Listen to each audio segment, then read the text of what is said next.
دعوت اسلامی کے لیے ٹیلی تھون کا سلسلہ ہے اور بہت ساری رقم چاہیے. 10,000 روپیہ ایک یونٹ ہم اس کا اعلان کرتے ہیں. عاشقان رسول کو چاہیے کہ وہ دعوت اسلامی کے اس ڈونیشن یعنی کہ یہ چندہ مہم ٹیلی تھون مہم ہے، اس میں آپ بڑھ چڑھ کر حصہ لیں. میں بھی نیت کرتا ہوں انشاءاللہ الکریم اپنی امی جان کی طرف سے اور ابو جان کی طرف سے عیسیٰ صاحب کے لیے ایک یونٹ ماشاء پیش اللہ. کروں گا انشاءاللہ الکریم. سبھی عیسائی بھائیوں کو چاہیے اپنی حسب توفیق یونٹ جمع کروائیں. آپ کے چندے یعنی ڈونیشن کو کسی بھی جائز دینی، اصلاحی، فلاحی، روحانی، خیر خواہی، بھلائی اور آمدنی بڑھانے کے جائز اور محفوظ کام میں لگایا جا سکتا ہے تاکہ بڑھتے اخراجات کو پورا کیا جا سکے. یہ آپ ضرور دیں. دعوت اسلامی جب سے بنی ہے الحمدللہ آپ کے سامنے کھلی کتاب ہے اور ترقی کرتی جا رہی ہے، تو اس کو بالکل دیں آپ. اللہ پاک آپ کو اس کو اور برکت دے گا. رائے خدا میں دینا یہ کار ثواب ہے، اور دینے سے رائے خدا میں دینے سے بڑھتا ہے، گھٹتا نہیں ہے. اللہ پاک آپ سب کو، مجھے بھی بڑھ چڑھ کر دعوت اسلامی کے مالی طور پر بھی مالی کے ساتھ تعاون کرنے کی توفیق عطا فرمائے. اور یہ بھی ذہن میں رکھیے گا کہ وہ حدیث پاک ہے کل ذی نعمت محسود، ہر ایک جس کو نعمت ملتی نا اس سے حسد لوگ کرتے ہیں. یہ جو بھی چندہ ہے یہ نہ میری جیب میں جاتا ہے نہ کسی ذمہ دار کی جیبوں کے لیے. یہ نہیں ہو رہے چندے کہ ہم لوگ اس کو کھائیں گے پئیں گے.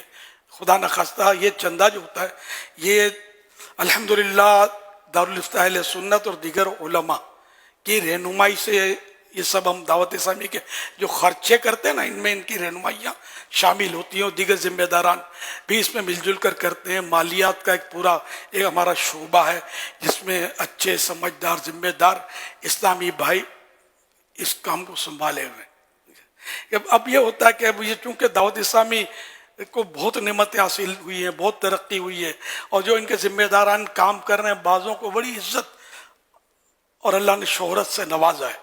تو اب خدا جانے کیا بات آتی ہے. تو میں اپنی بات کروں شروع سے کہ جب یعنی کہ یہ شورا وغیرہ نہیں تھی نا تو یہ ایک کوالٹی ہوتی ہے. کچھ لوگ ایسے ہوتے ہیں جو اس طرح کی باتیں کرتے ہیں. جیسے یہ الیاس تو وہاں رہتا تھا گو گلی میں، اب یہ مسالن میں کیسے آگے رہنے کے لیے بلڈنگ کیسے بنا لی. دعوت اسلامی میں بلڈنگ نہیں تھی، خیر وہ فلیٹ ہی تھا لیکن اس سے بڑا تھا. تو مکان کے پیسے آئے کہاں سے؟ اب میرے بھائی آپ کو یہ فکر سونپی کس نے؟ کس کی فکر کرو؟ فکریں کرو، ٹینشن فری رہو یار. وہ یہ ہر سال حج کہاں سے کرتا ہے؟ پیسے کہاں سے آتے؟ ہو نہ ہو دعوت اسلامی کا چندہ. یہ اس کی وضاحتیں میں نے پہلے کی بھی ہیں کہ الحمدللہ کبھی بھی میں نے دعوت اسلامی کا 1 روپیہ بھی اپنی ذات پر اس طرح یعنی کہ خرچ نہیں کیا جس طرح یہ لوگ بتاتے ہیں. مکان بنا لیا تو یہ کر لیا وہ کر لیا، نعوذ باللہ حج کے چندے سے کرتا ہے. کبھی بھی نہیں کیا. مجھے اللہ نے عزت بخشی، یہ اس کی نعمت عطا کی ہوئی ہے، اس کا کرم ہے کہ بار ایسا ہو 1 سے زیادہ عاشقان رسول مجھے آفر کرتے ہیں کہ ہمارے پیسے سے حج کے لیے جاؤ. اسی طرح عمرے میں بھی یہی ہو رہا ہے، ہمارے پیسے کے لیے تو کوئی بولتا ہے ہمارے پیسے سے جاؤ. الحمدللہ ثم الحمدللہ اس طرح بھی ہوتا ہے. تو ایسا نہیں ہے کہ میں دعوت اسلامی کے چندے سے جاؤں. ثواب کے لیے یہ کام شروع کیا ہے، ثواب کے لیے کام ہو رہا ہے.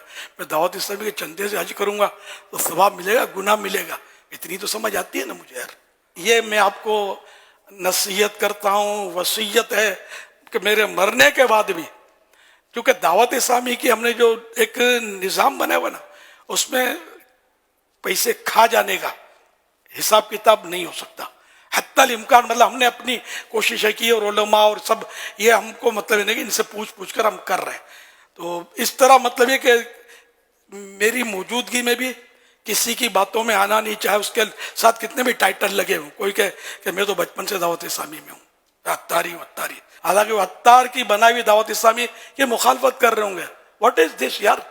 جب عطار کو مانتے ہو تو عطار کی تنظیم کو کیوں نہیں مانتے؟ عطار نے جس کو مفتی کہا ہے آپ اس کو کیوں یار مفتی تسلیم نہیں کرتے ہو؟ عطار نے جن اراکین شورا کو میں ایک رکن شورا میری منظوری سے آتا ہے اب بھی الحمدللہ.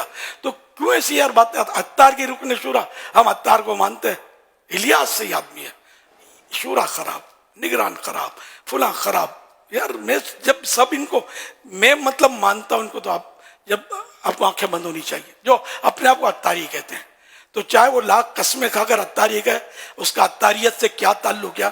جو میری دعوت اسلامی کے خلاف جھنڈا چڑھائے معاذ اللہ، اور میرے دعوت اسلامی کو جو لے کے چل رہے ہیں ان کو برا بھلا بولے اور ان پر غبن کے الزامات لگائے. میں ان سب کو دعوت اسلامی سے فارغ کرتا ہوں. اگر تھے بھی تو کل تک، آج نہیں ہے وہ. یہ کان کھول کے سب سن لیں. یہ کہتے ہیں کہ ہم دعوت اسلامی والے ہیں، جھوٹ بولتے ہیں. اور دعوت اسلامی والے ایسا ہوتا ہے میں فلاں کا بیٹا ہوں لیکن میرا باپ ہے نا یار، نوکر ایسا رکھا ہے، پیسے کھا جاتا ہے، باپ کو پتا ہے لیکن باپ اس سے ڈرتا ہے. باپ کو تو ان لوگوں نے، بیٹوں نے یا یہ نوکروں نے یرغمال بنا لیا، کیپچر کر لیا، جیسا بولتا ہے کرتا ہے. تو میرے بارے میں ایسی باتیں کرتے ہیں یار، یہ فلاں جو ہے نا، بس ان کے ہاتھوں میں کھلونا بنا ہوا ہے، یہ کھیلتا ہے سمجھے، یہ جیسا بولتے ہیں بس یہ ویسا ہی کرتا ہے. تو کچھ سمجھ نہیں پڑتی. ارے میرے بھائی، انگلی پکڑ کے چلانا کس نے سکھایا یار؟ یہ تو سوچو یار. الحمدللہ دعوت اسلامی کے پہلے آپ کو جانتا کون تھا یار؟ تو اس طرح مطلب آپ کو باتیں میرے بعد بھی کوئی کرے نا، خدا کے واسطے ان کی باتوں میں نہیں آنا. اگر آپ عطاری ہیں، جو عطاری ہیں، جو نہیں ہے عطاری، کئی ایسے ملیں گے جو عطاری نہیں ہے لیکن عطاریوں سے بڑھ کر آپ کو ان میں وفاداری ملے گی. ایسے بھی ہمارے یہاں یہ پیر خانہ یہ مقصود نہیں ہے، میں تو جنرل بات کر رہا ہوں کہ ویسے زیادہ تر تو عطاری ہے اس میں، لیکن یہ کہ سب عطاری نہیں ہے. تو بہرحال یہ کہ اگر میرے پہلے میری موجودگی میں یا میرے بعد اگر کوئی کہے کہ یہ پیسے کھا گیا فلاں یا پیسے کھا کے بیٹھا ہے، آپ کان بند کرے نا، یا بولنا ثبوت لاؤ.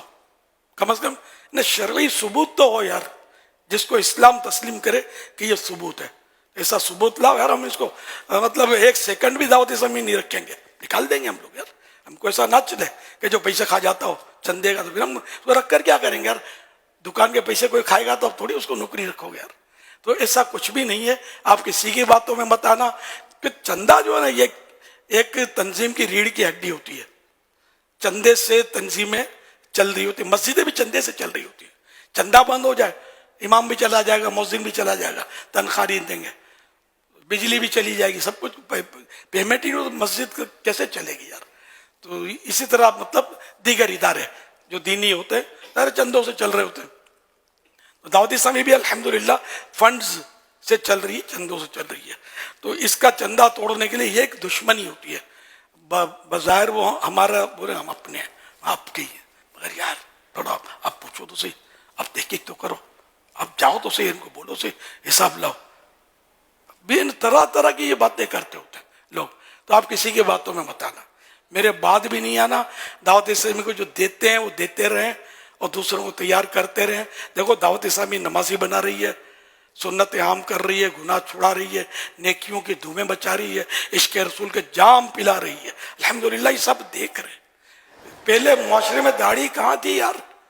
کس نے دیکھی تھی؟ اکا دکا بڑے بوڑھے رکھتے تھے. مجھے تو پتا ہے نا، میں نے جب داڑھی رکھی تو شاید ہی کوئی نوجوان داڑھی رکھتا ہو. کہاں رکھتے تھے داڑھی؟